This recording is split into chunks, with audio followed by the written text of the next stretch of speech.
അമേരിക്കയുടെ യുദ്ധക്കപ്പലുകളൊക്കെ മുക്കാൻ പാകത്തിലുള്ള ആയുധങ്ങളൊക്കെ ഇറാൻ്റെ കയ്യിലുണ്ട് എന്നുള്ളത് യുഎന്നിൻ്റെ ആയുധ പരിശോധകനും അതുപോലെ തന്നെ അമേരിക്കയുടെ ഇൻ്റലിജൻസ് റിപ്പോർട്ടുമായിട്ടുള്ള ആളുകൾ ഇപ്പോൾ പറഞ്ഞു വെക്കുന്നുണ്ട്. അഥവാ അദ്ദേഹത്തിൻ്റെ ഏറ്റവും വലിയ തന്ത്രപ്രധാനമായിട്ടുള്ള ഒരു മേഖലയായിരുന്നു ആയുധങ്ങളെ പരിശോധിക്കുക എന്ന് പറയുന്നത്. അവിടെ ആയുധങ്ങൾ പരിശോധിച്ച കൂട്ടത്തിൽ ഒരു പക്ഷേ അദ്ദേഹത്തിന് മനസ്സിലായിട്ടുണ്ടാകും അമേരിക്കയുടെ അബ്രഹാം ലിങ്കനും ജെറാൾഡ് ഉൾപ്പെടെയുള്ള കപ്പൽ വ്യൂഹത്തിനെ തന്നെ ഇറാൻ ഒരു പക്ഷേ താഴേക്ക് താക്കാൻ പറ്റുന്ന രൂപത്തിലുള്ള ആയുധങ്ങൾ അദ്ദേഹം കണ്ടിട്ടോ അല്ലെങ്കിൽ അതുമായിട്ട് പഠനം നടത്തിയിട്ടോ ഒക്കെ ആകാം അദ്ദേഹം വലിയൊരു പ്രഖ്യാപനം ഇപ്പോൾ നടത്തിക്കഴിഞ്ഞു. അമേരിക്കയുടെ തന്നെ ആയിട്ടുള്ള ഉദ്യോഗസ്ഥനാണ്, മുന്നുദ്യോഗസ്ഥനാണ്, അതുപോലെ യുഎന്നിൻ്റെ വെപ്പൺസ് ഇൻസ്പെക്ടറാണ്. അദ്ദേഹം ഈ ഒരു വാർത്ത പുറത്തേക്ക് വിട്ടതോടുകൂടി അപകടത്തിലായിരിക്കുന്നത് അമേരിക്കയുടെ വലിയ സ്വപ്നമാണ്. കാരണം അമേരിക്കയുടെ കപ്പൽ താഴേക്ക് മുക്കുക എന്ന് പറയുന്നത് അമേരിക്ക തന്നെ താഴേക്ക് മുക്കുന്നത് പോലെയാണ്.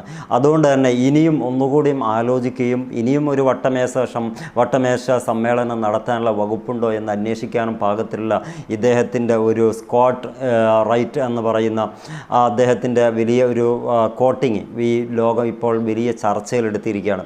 അമേരിക്കയുടെ ജെറാൾഡ് ആണെങ്കിലും അബ്രഹാം ലിങ്കൻ ആണെങ്കിലും 10-15 വർഷങ്ങൾ കൊണ്ട് മാത്രമേ അങ്ങനെയുള്ളൊരു കപ്പൽ നിർമ്മിച്ചെടുക്കാൻ പറ്റുമുള്ളൂ എന്നുള്ളതാണ് നമ്മുടെ മീഡിയകളും അതേപോലെ തന്നെ സോഷ്യൽ പ്ലാറ്റ്ഫോമുകളൊക്കെ പറഞ്ഞു വെക്കുന്നത്. ഇത് മാത്രമല്ല, അതിൻ്റെ ഏറ്റവും വലിയ സാമ്പത്തിക ചെലവ് മറ്റൊന്നുകൂടിയുണ്ട്.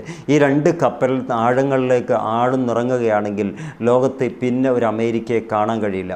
അതുകൊണ്ട് തന്നെ ഇത് കൂടുതൽ വാൺ ചെയ്തിട്ടാണ് ഇദ്ദേഹം പറഞ്ഞു വെക്കുന്നത്. സ്കോട്ട് റൈറ്റർ എന്ന് പറയുന്ന ഇദ്ദേഹം കൃത്യമായി പറയുന്നു, ലോകത്ത് ഇങ്ങനൊരു യുദ്ധം വരാതിരിക്കട്ടെ എന്നാണ് അദ്ദേഹത്തിൻ്റെ ഭാഷ്യം. കാരണം അമേരിക്ക ഇപ്പോൾ യുദ്ധം ചെയ്യാൻ പോകുന്നത് ഇറാനോടാണ്. പക്ഷേ ഇറാൻ്റെ പിന്നിൽ പ്രവർത്തിക്കുന്ന ഏറ്റവും ലോക തലങ്ങളിൽ ഉയർന്നു വരാൻ സാധ്യതയുള്ള റഷ്യയും ചൈനയും പിന്നിൽ വളരെ ഭംഗിയായി പ്രവർത്തിക്കുന്നുണ്ട്. അവരുടെ ആയുധങ്ങൾ പോലും ഇറാൻ്റെ മണ്ണിലേക്ക് എത്തിക്കഴിഞ്ഞിട്ടുണ്ട്.